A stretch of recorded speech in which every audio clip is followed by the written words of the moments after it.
Hi. Hello. Hey, we're going to wait for Matt because he's going to, I think, drive this event, and I'm going to hand off to him, but I'm the one with the account, so that's the reason I have to start it. I'm Jacqueline McCormick, by the way. Good to meet you all. Hi, Jacqueline. Hey, how are you? Good. Good. How are you? Hi, Jacqueline. Hey. Hey, everybody. Hey, Matt. Oh, good, you're on. So I'm going to turn over the wheels to you. Okay, great. And I am going to, I hope so. And then I will mute myself and put my background on. This is live. I think I have to get better lighting for it to work for me, the background thing. I just disappear into it. Oh, that's because you're being the lights from the side? Yeah. Yeah. I got to get my game tighter here. I got to get the light. Well, all right. So here's the big thing. It doesn't matter, but we're trying to train someone who's on these calls all the time to not do this. Big head. Yeah. It's like, wow! You got to save it for just the perfect time. Exactly. Can't do that. Okay, so I'm going to hand over to you, and then I have to get on another call. Tano's going to be here with me, and then I'm going to bounce back once I'm off the other call. So, right on. Okay, you're great. driving now. I will make you the driver. Thank you. All right. So we're probably going to wait just to give some people a couple more minutes to get on here. Matt, if you want to be better lit, turn your face towards the window. I know I'm like at this real weird corner of my desk here, so I'm. It's see not. if I can. Hi, Stephen. Hello. Thanks. So, how are you, Shuey? I'm hanging in there. How are you? Pardon me? I said, I'm hanging in there. How are you? I'm doing good. Good. Good to see you. The balanced lighting is good, Matt. You just need to balance it more. That's what Shuey's saying. There you go. That's perfect. But I can't sit on my desk. It's I got to get it all. I got to figure my scene out a little bit more. Who says you can't sit on your desk? I know, right? I hold it in my hand. You might see his pajamas. I'm dressed like a newscaster. Or a lumberjack. Or a lumberjack. Exactly right. Oh, hold on 1 second.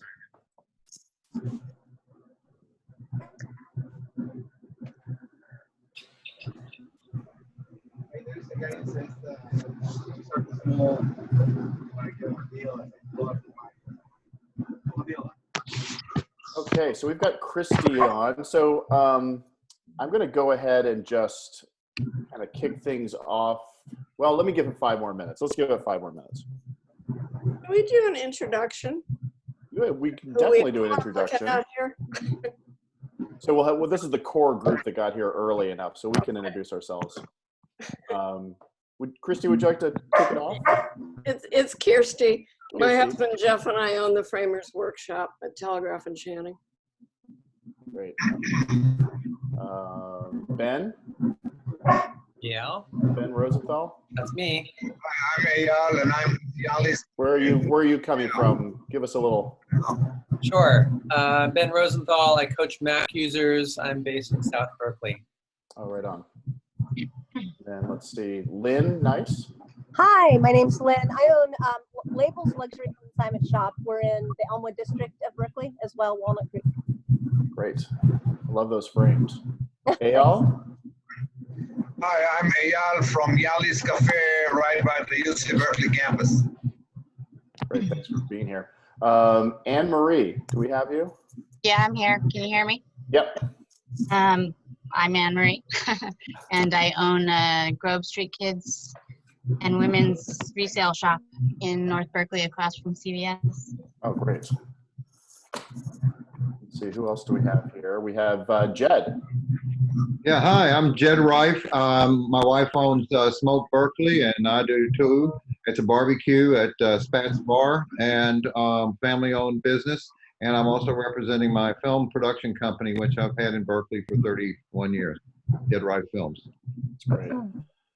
I see we've got Randeep. Hi, I'm Randeep, the owner of Bobby G's Pizzeria on University. Cool. I'm just running down the line. Emily. Oh, Emily's on mute. There it is. Hi, I'm Emily Scheck. I work at the Telegraph Business Improvement District, and I'm the events and marketing manager. Stephen. Yes. So I'm Stephen Donaldson. I have a branding and marketing agency called Radiant Brands, and I might have a few tips for people of what they might do. That's excellent. Thanks for being here, man. Sure. Jeffrey. Hi all, Jeffrey Church, Visitor and Partner Services Manager through Visit Berkeley. We promote Berkeley as a fun destination for people who are traveling here, but also a great resource for locals to know what's in your backyard. We host a We're Open page on our site, so if anyone would like to showcase an operational business on our website, please feel free to contact me and I will be happy to help. Great. Yes, and it's a living list, so it's constantly being updated. So that's awesome. Thanks, Jeffrey. We've got Eric. Where'd you go, Eric? Hi, I'm Eric Bigglestone from Games at Berkeley.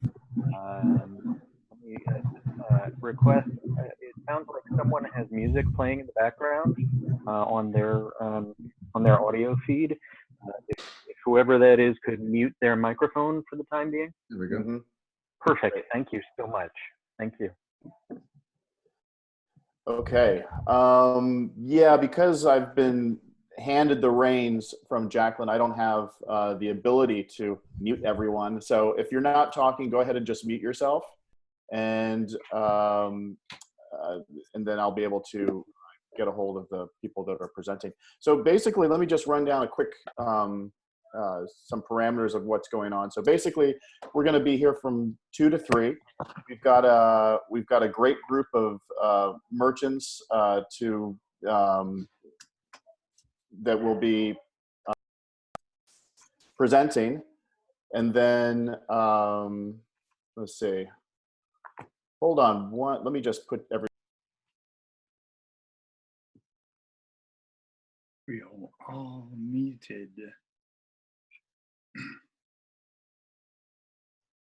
Hey everybody, I'm John Kaner. I joined also Downtown Berkeley Association. Hi, I'm Max Wexler. I'm the operations manager at Urban Ore in Southwest Berkeley. I don't know if you can hear me. I hope you can. We can hear you, but we can't see you. Oh, I don't have a camera. Sorry about that. I'm Heather Hensley with the North Shattuck Association, North Berkeley. Hi, everybody. Hi. Background, Heather. My son's actually in the picture. Oh, yeah. So it's on my laptop. I'm Shuey Sindel of Shuey Sindel Photography on Solano Avenue. I'm Doris Moskowitz from Mose Books. We've got John on the line, John Kaner. I already introduced myself. Oh, sorry. Okay, sorry about that, everybody. A little bit of a rocky start here. But I just wanted to quickly run down some of what we're going to be doing and how we're going to do it. This is kind of new for me, leading these Zoom meetings. So basically, we're going to run through 5 presenters, some merchants that have been doing some really creative things in order to keep the doors open. They've got some creative ways that worked for them. They're going to share that with us, and hopefully maybe inspire everyone to try some new things. But also, it's important that we're going to be able to ask some questions too. So in order to do that, if you guys could use the chat section and put your questions in there, I'll refer to that in order to ask them. So with that, because I know everyone's got only limited time, I'm going to run through our presenters. First, we got Kirsty. Am I pronouncing that? Kirsty from Framers Workshop. That's right. We've got Randeep from Bobby G's. Eric from over there at Games of Berkeley. Sergio from La Marche. Sergio, are you on the line? hopefully he'll be joining us in a little bit. And then we've got Stephen Donaldson from Radiant Brands, who will give us a little bit more of an overview from his perspective and how we can feel good about taking some risks. So with that, let's see here. I think we can go ahead and get started. So Kirsty, why don't you kick it off and give us a little bit of background on what you were doing previous to the crisis, and then how you've maybe been able to switch it up with how we find ourselves now. Sure. So we run a retail business. It's picture framing, do-it-yourself and custom picture framing. And about 40% right now of our business is commercial accounts as well, mostly Bay Area tech companies. But the bulk of the business is retail. And so when we had to shut down, it felt like a catastrophe. And the day before we shut down, our sales were good right up until then, and then boom, nothing. Chelsea, our daughter, came up with the idea we've run several contests, several different things, but one of them was the idea of a kids art contest, whereby the kids who are home from school anyway, it's something for the parents to do with the kids, to create art. And I'm gonna let Chelsea, are you on here? She here? I was gonna let her describe it. Chelsea? Nope, okay. I'm here, sorry, I lost it on the computer. There she is. Can you describe the Facebook contest for us? Sure, so the concept was essentially trying to advertise our business outside really of kind of Berkeley, obviously to our existing customers, but also trying to find a platform to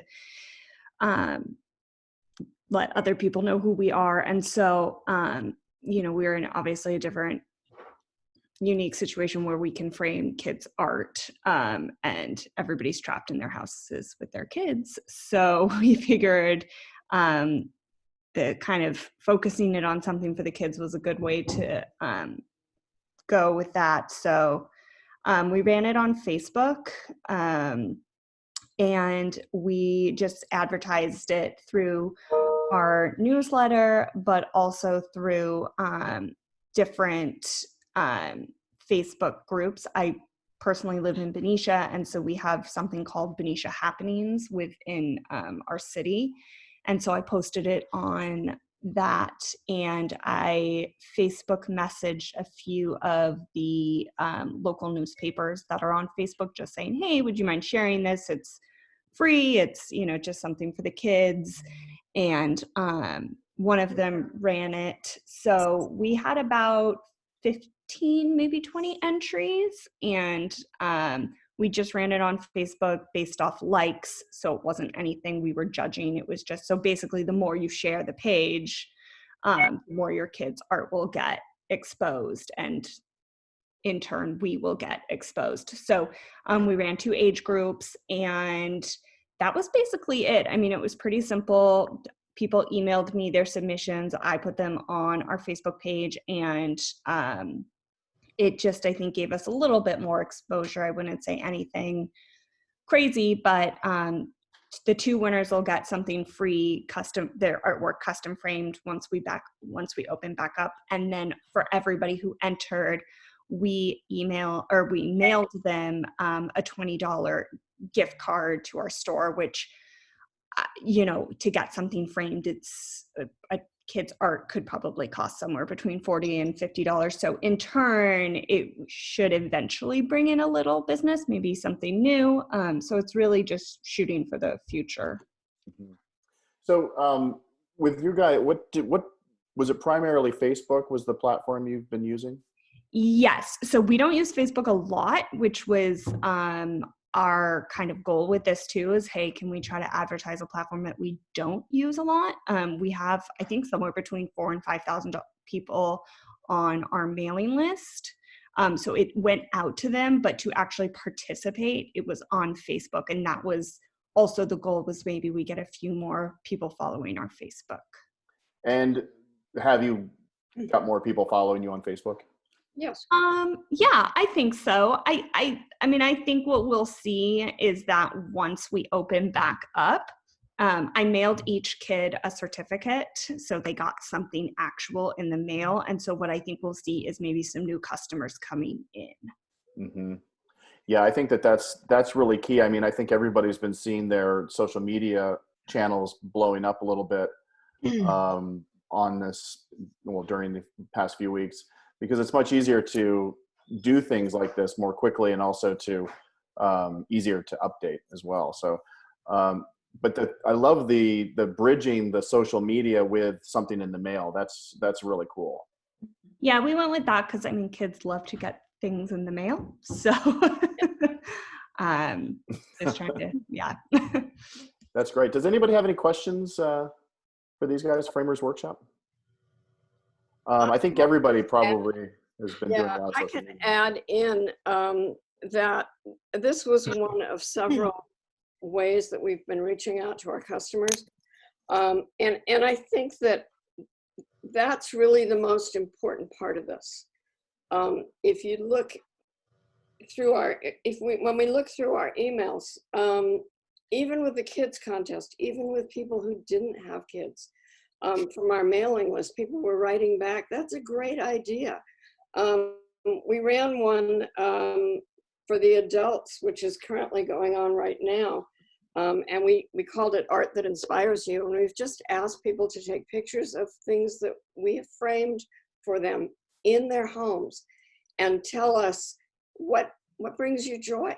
Why do you like this here? How do you feel about it? And so we've had maybe 4 or 5 people who have written, but they've written such nice letters. I mean, we love our customers, and we try really, really hard to communicate with them, especially during this time. Right before we closed, we sent out a couple letters assuring people of our sanitation practices and what we would be doing going forward. And then, of course, we had to close. We also are currently still running a 25% off gift certificate, or gift card in our case. That gift card sale has brought in about $3,000, $5,000 so far. That's great. And, you know, those people will be back. So we're just trying to do whatever we can to stay engaged with our customers. That's great. Gosh, thank you. Thanks for sharing that story. I think gift cards are something that's been coming up quite a bit lately. All right, so I'm going to move right on to our next presenter. Can I chime in about the gift card? Yeah, please. I've sold a lot of gift cards as well, and I've done them at a discount, and I think that really helps. So I don't know if other folks are considering trying that, but people like a deal. So. And how are you? What are the cards like physically? Are they virtual cards? Well, they're e-gift cards, and so it's a link on my website, and they are promotionally 20% off. So the idea being that if they can't find what they're looking for online currently, then they can buy a gift card to use later in the shop, hopefully, or on the online shop can be redeemed, and then it's even a better deal. So are you using a platform, or are you just doing this on your own? I'm using Square. I use Square for my credit card processing only, and they have always offered a free online store platform. They recently, I think, bought Weebly, and Weebly has taken over it. And I don't know if it's because now everybody's using their free online store that they're having a lot of trouble with the platform and keeping inventory visible so people can actually buy it. And it's been kind of frustrating, but you know, it's free. So yeah, that's great. although they claim that it's no different if you were to actually pay for it. So anyhow, but it's working. It's just a lot of work, like opening a whole new store. So Wow, thank you for that. That's cool. I have a quick question. Sure. For the gift cards, are you doing $100 and then you get $120 worth of merchandise, or is it $80 for your $100 gift certificate? it's $80. So basically, if you go to the site and you click on the e-gift card, the promotion is already set up. So they put in the amount they want, and then it shows how much they have to pay. And so, Ours are also discounted at $25 off $100. yeah, I mean, ours can be done either way. Percentages are better for me personally, but is my steps consignment. But oh, that's cool. Weebly. All right, let's go to Ron Deep. You there, Ron Deep? Yeah, I'm here. Oh, cool. Let's hear what Bobby G's is all about. What do you got going on over there? Before and after and during. So we went contactless basically from day one. We didn't allow anyone to come into our restaurant.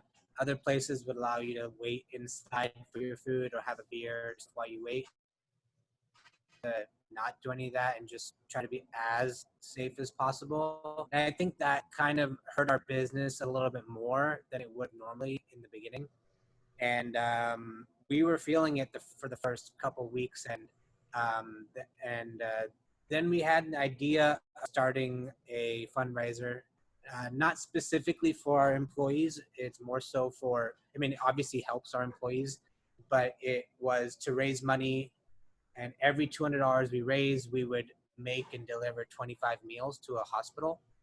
And we started that at the end of March, and it took off. Our initial goal was for 1,000 meals, and we've pretty much made that so far.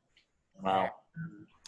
And it's helped a lot for us. I mean, any kind of revenue right now helps us, and so that helps. And it's also great to go out and see the front line every night when we deliver the food.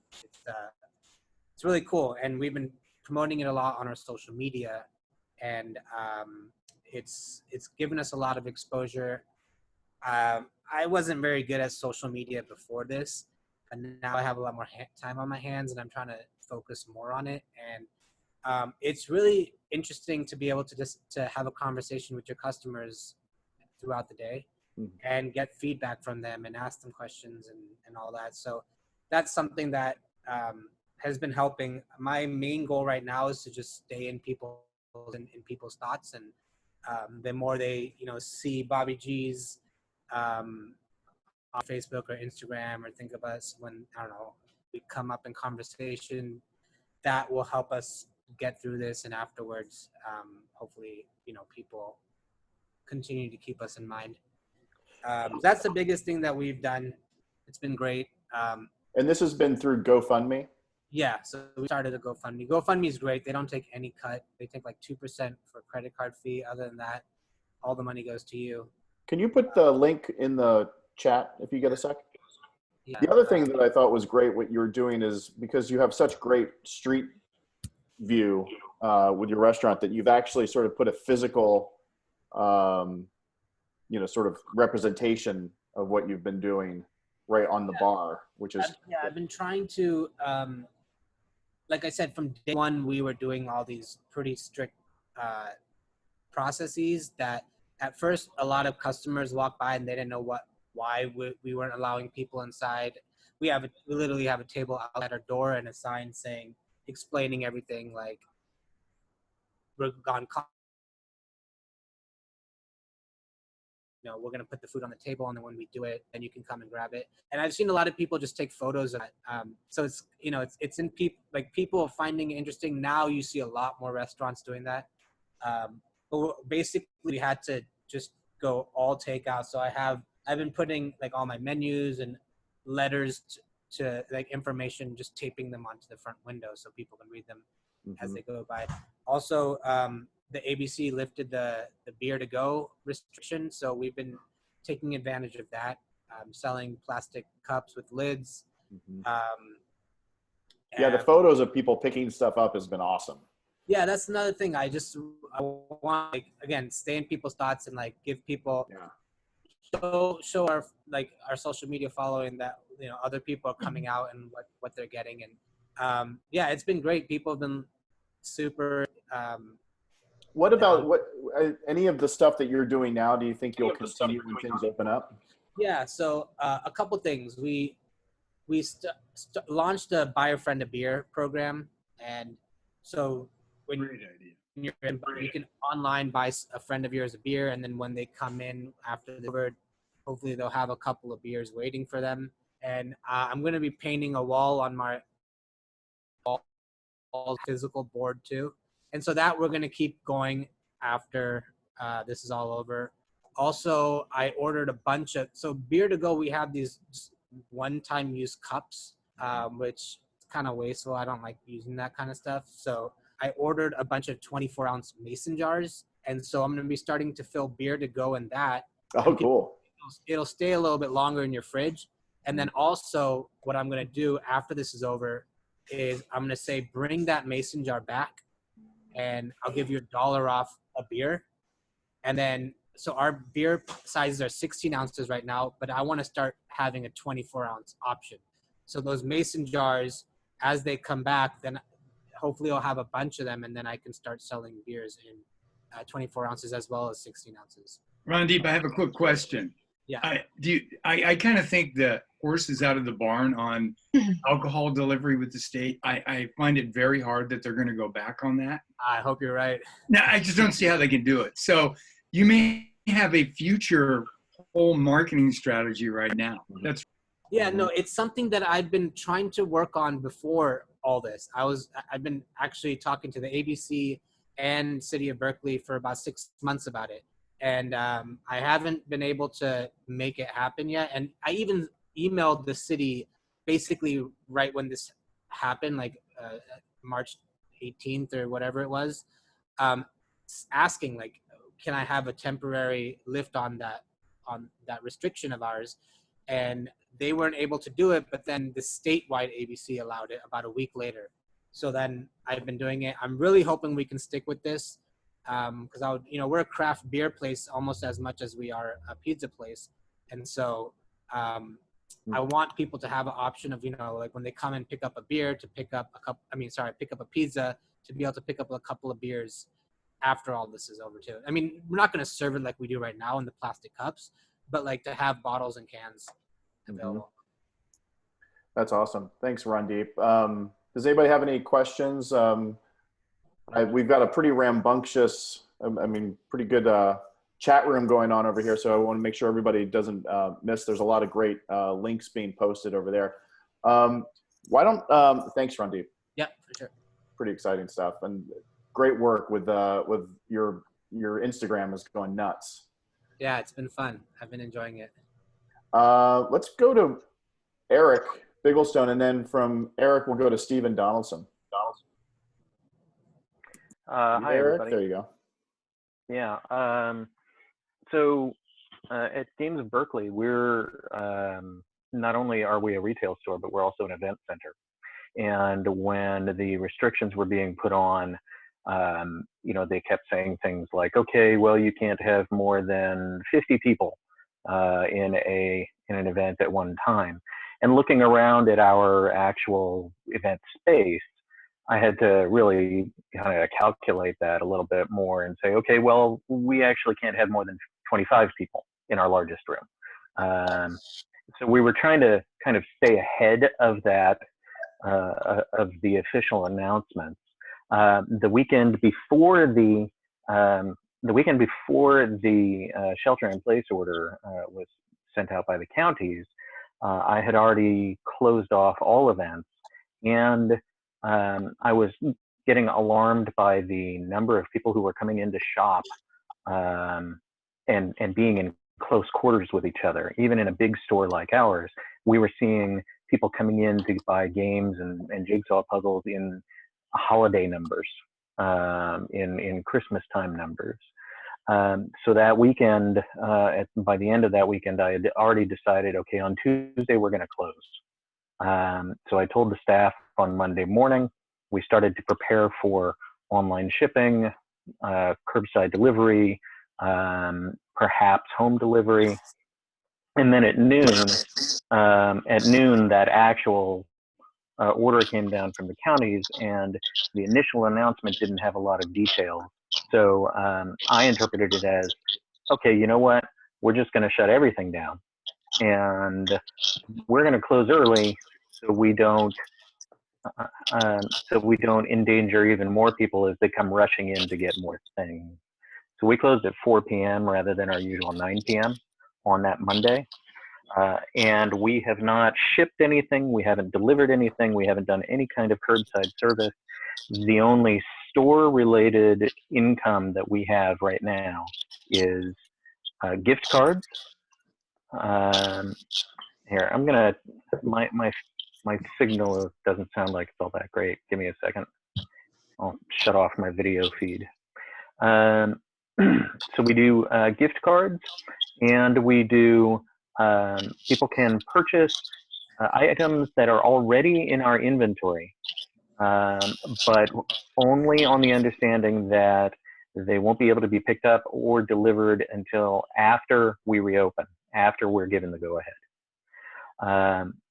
Some other things that have happened in the industry that we've been able to take advantage of are the game industry. A lot of publishers and manufacturers have stepped forward and said, hey, we're going to do these affiliate programs where customers can order from us directly on our website. And if they mention your store in the comments in the shopping cart at the end, we will give you a percentage of that sale. So some people have been taking advantage of that. Other publishers and manufacturers have stepped forward and said, hey, if you process the order on your website, we will drop ship directly to your customer. And that works great. But for all intents and purposes, our actual ability to sell things is completely flat right now. In order to kind of combat that and make sure that that people still think about us and still know about us, I have increased our social media presence quite a bit. And my employees have done things like create a Discord server for us with a variety of channels for different types of games and activities that our store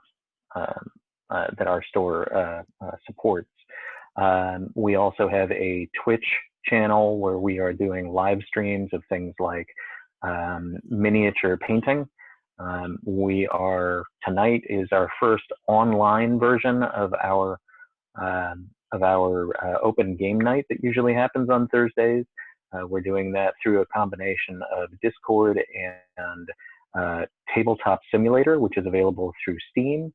And throughout, I've been trying to do kind of general regular updates in the same voice, the same social media voice that the store had from the beginning. We do this, we try and have this voice that is a combination of very knowledgeable and expert advice, but also very self-deprecating.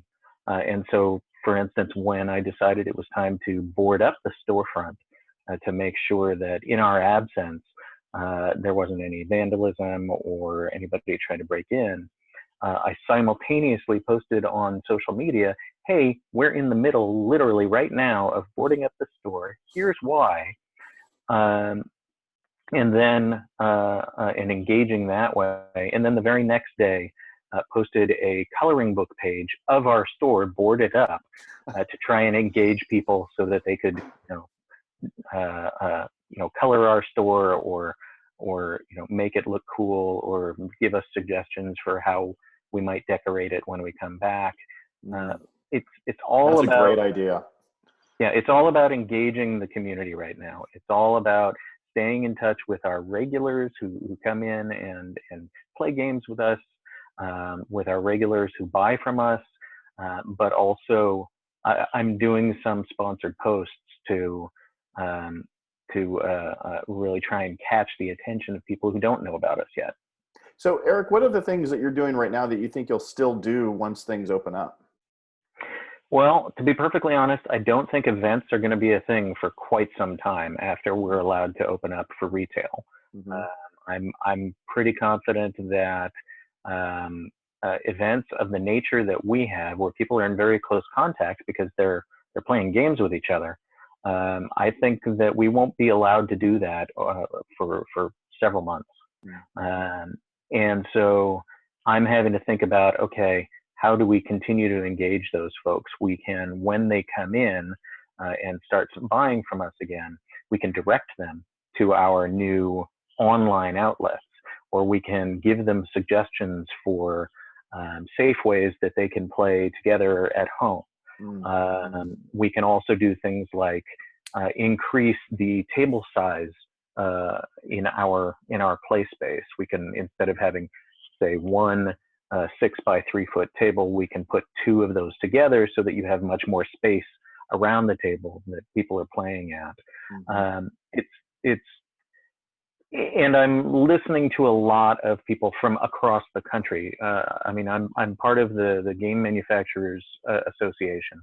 It's a trade association for the game industry, but I'm also part of the of ASTRA, which is the I can never remember the acronym, but it's a trade association for toy stores. And there is all sorts of supportive information out there from those industries and from members of those associations. Are a lot of people finding some support in your respective industries or associations that you might be with, people that have been able to pass on ideas? That's actually a really great piece of advice, to reach into your industry and see what the best practices have been. If anybody has any specific questions and I'm not seeing you, go ahead and just type them into the chat and I'll get over to it. Thanks, Eric. That's pretty cool. I love the coloring my storefront. And downtown, we just started doing some graffiti, or not graffiti, murals on some areas, and that would be a great reach for people to kind of design your own mural. That's color your downtown, color your GameStop or your Games of Berkeley. Cool. Thanks for doing that. Is Sergio around? Did Sergio pop on?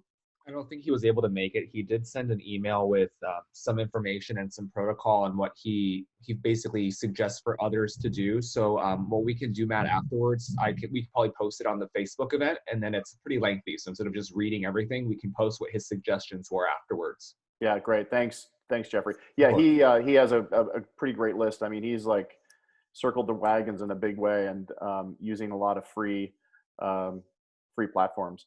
Well, let's hand it over to Stephen from Radiant. Stephen. Thanks, Matt. Yeah. Eric, I thought what you were doing was great. In fact, I've been inspired by what many of you guys have said. I'm just going to talk a little bit from a higher level of marketing and branding and connection. And I'm going to start off with a quote that I shared with Matthew when I found it. There are decades when nothing happens and weeks where decades happen. That's what's happened here, and that's from Vladimir Putin. I mean, Vladimir Lenin, of all things, but think about how the world's been turned upside down. And most of us weren't prepared for this, and particularly in business. And so the first thing I just have to say is we all know that income is not going to be sustainable for a while, the way it was. And I hope you've applied for I think it's the EIDL, SBA, $10,000 grants and loans immediately. And if you can, the payroll protection plan, which has been very challenging to get into, but those things to just get you sustained, because that's going to be the challenge. The real big things that I see here are the opportunities to stay engaged with the community and your customers. And I've heard a bunch of things from everyone about that have been really great.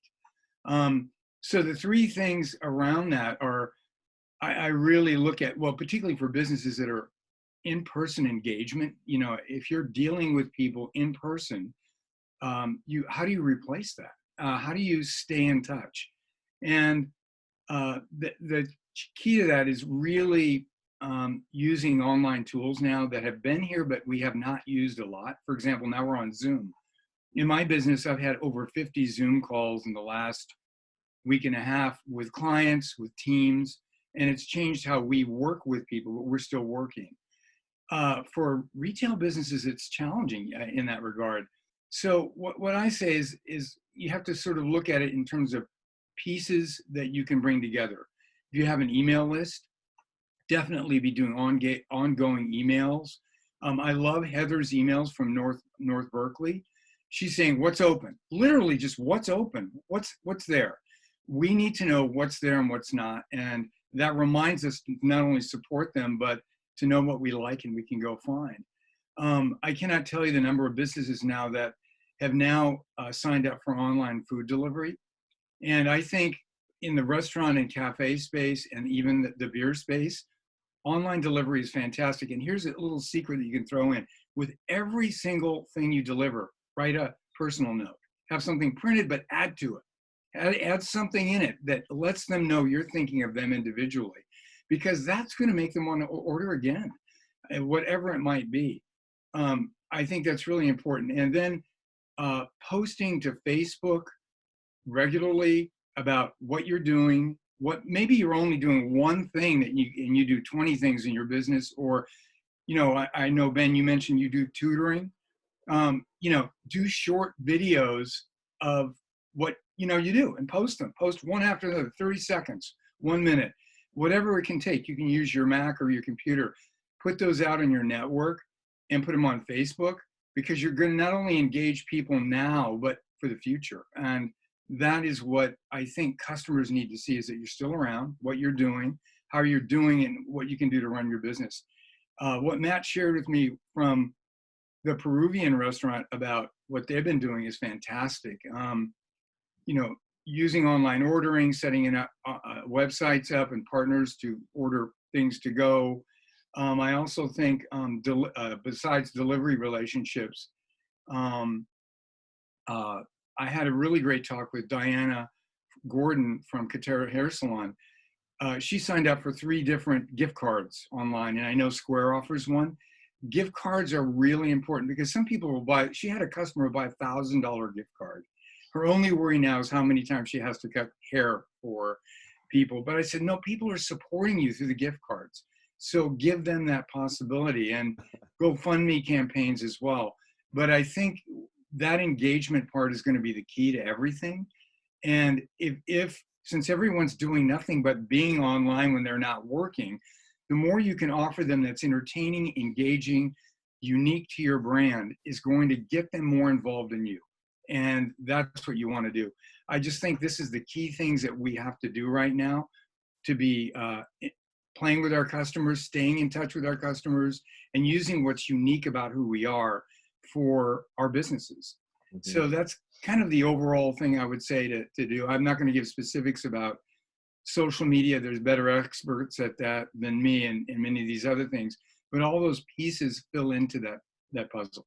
So Stephen, what do you think I mean, right now everyone's sort of at that horse latitudes where everyone's just kind of getting rid of the, you know, the dead weight and just making ourselves so lean and mean. What does marketing mean while we're in the middle of a crisis? I mean, what kind of importance can marketing play, if at all? I think really in this point where we're at with marketing is really looking at acknowledging everyone in their situation right now, whatever it is, whatever their need is, and what's needed in the community. And not so much selling per se, but then reminding customers of what you do and why you do it and what it has value to you and the customers you're talking to. Mm-hmm. So that reminder, that brand recognition of what makes you unique and valuable, really is what's going to keep people engaged with you and want to come back.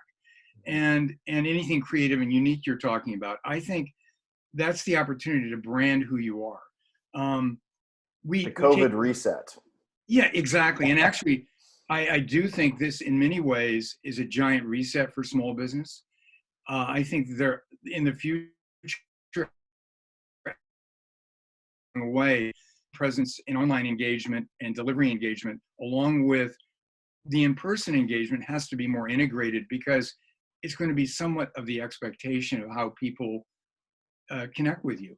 But people still want to connect with people, and that's who your brands are, who you are and what you bring to the table. Shuyi, I was going to say, you do fantastic photography. Tell a story about the pictures you take.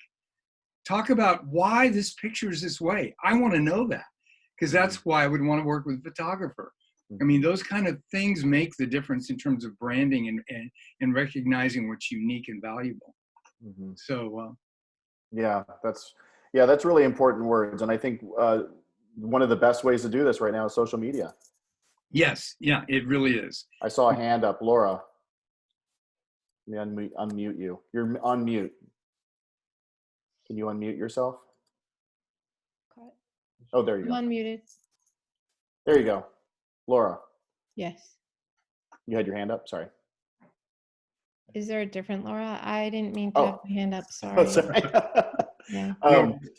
No, I'm sorry. I didn't mean to put you on the spot. Yeah, I think that social media, we're all seeing a lot of traction with our social media, and it's a lot easier to update that than it is your websites in many respects. But it's also the greatest place to make you seem more like a person. You're more approachable. Yeah, exactly. You're real. Yes. Yeah, exactly. Does anybody have any questions for Steven? This is the moment where you get Radiant Brands right face to face. He's not going to charge you an hourly. Yes, Beth. Yeah. Anyone out there? So, hi. Hi.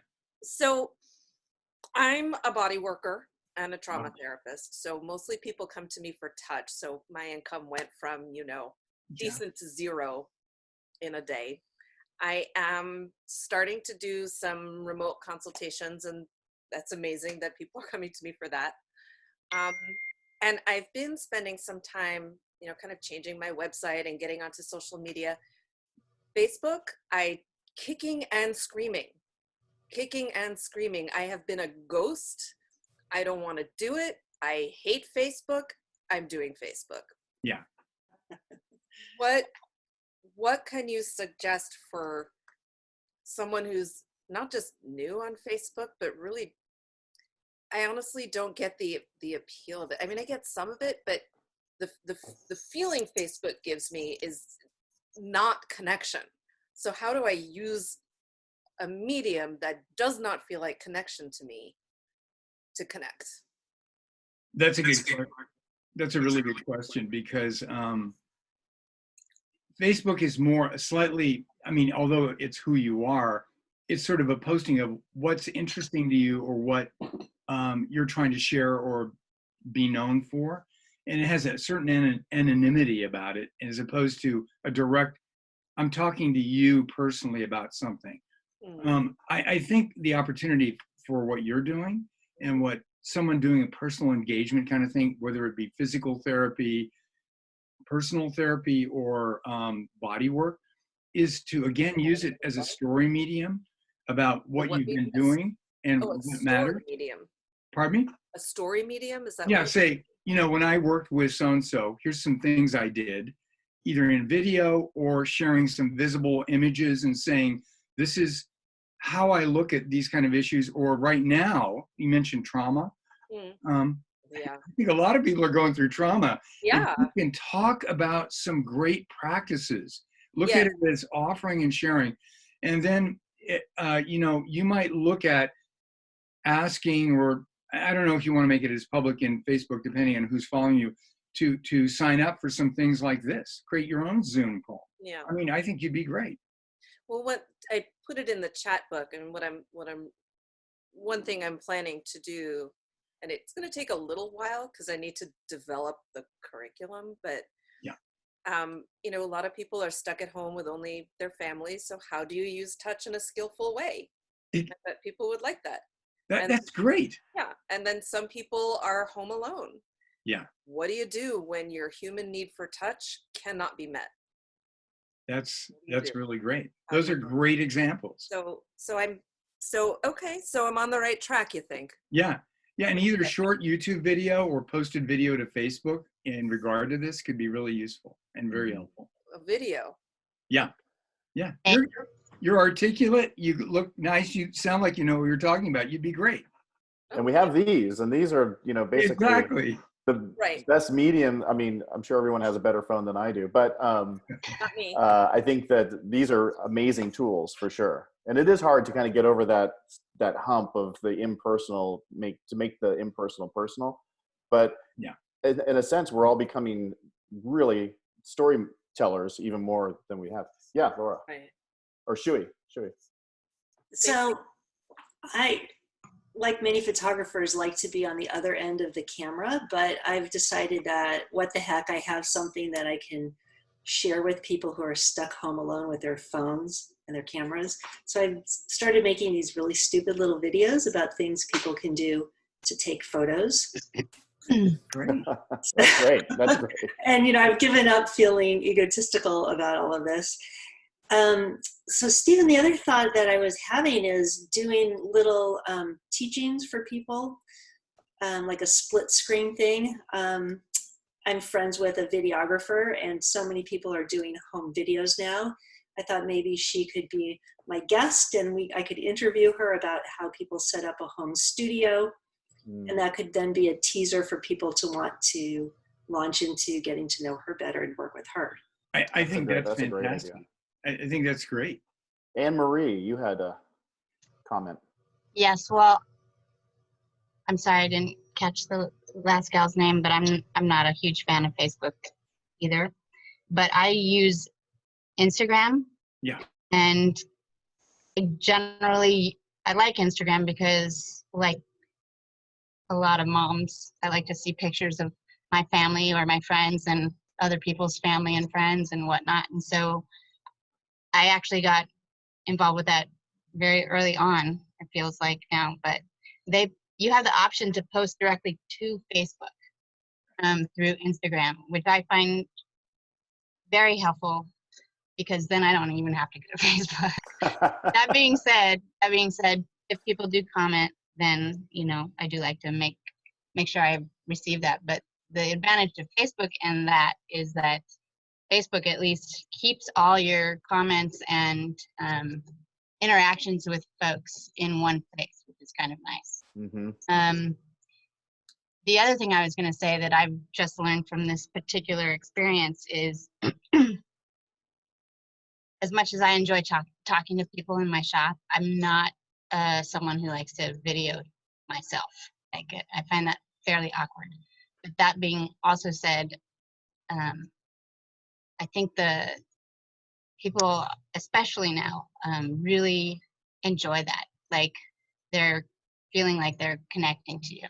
Mm-hmm. And in the past, my email blast, especially, and I think Heather gets it, but maybe she doesn't, I don't know. The feedback I've gotten, I mean, I think she's on my email list.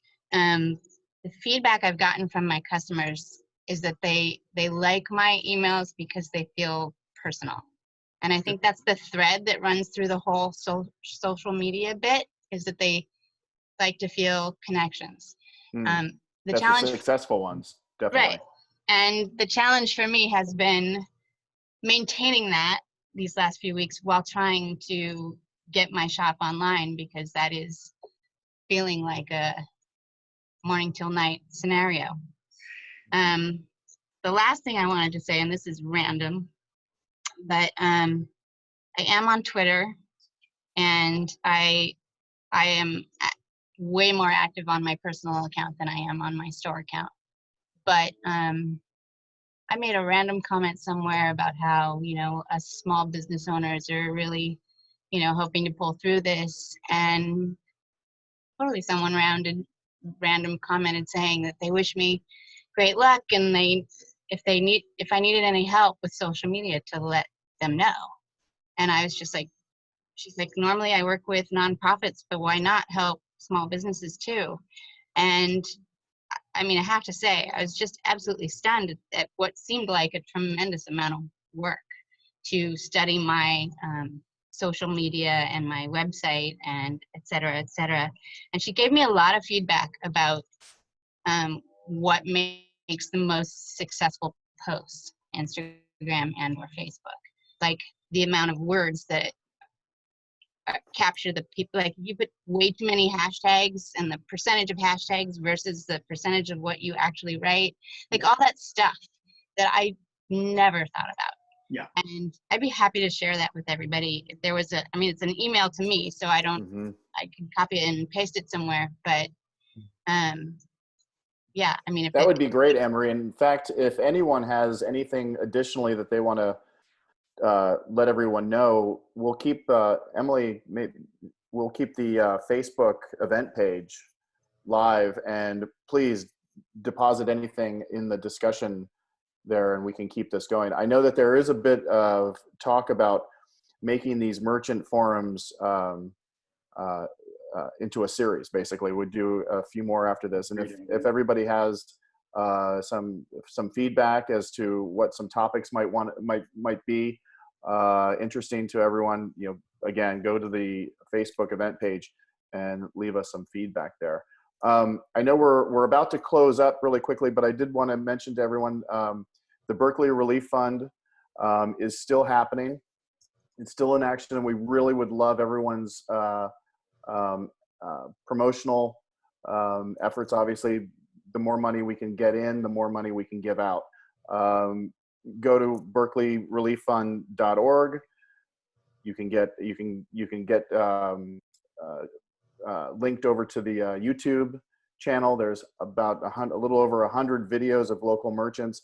Film one yourself, send it in. All the information on how to do that is on the website.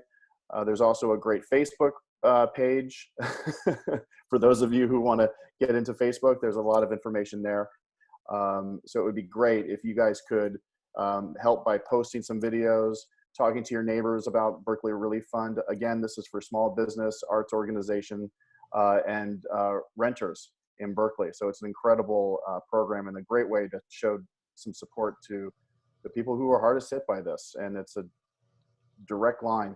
And additionally to that, the city council has allocated $3 million to go into this fund as well. So it's a pretty exciting program, and it really is the best expression of Berkeley, in my opinion. So again, if you would like to do more of these, let us know.